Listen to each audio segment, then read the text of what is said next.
Hello friends, मैं पूजा स्वागत करती हूँ आप सभी का अपने इस यूट्यूब चैनल में। तो आज मैं आपको बैक नेक डिज़ाइन बनाना बताऊंगी। तो ये देखिए, ये 3 लेयर है, ये अस्तर, मैन फैब्रिक और ये नेट। तो 3 लेयर का हम बैक पार्ट आपको बना के दिखाएंगे। ऊपर साइड नेट रहेगा। उससे पहले हम आपको साड़ी दिखाते हैं इसका। तो इसका साड़ी ये है, देखिए ये मैंने ऑनलाइन मंगाया है फ्लिपकार्ट से। तो ये साड़ी जो है बहुत अच्छी है, प्लेन है, मतलब प्लेन है, शिफॉन साड़ी है।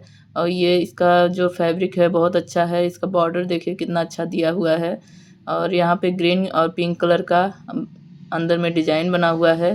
तो इस साड़ी को अगर आप बाय करना चाहते हैं तो स्क्रीन पे इसका लिंक शो हो रहा होगा, आप वहाँ से मंगा सकते हैं।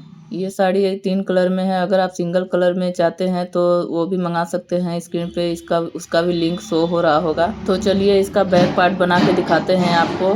फ्रंट पार्ट नेक्स्ट वीडियो में रहेगा।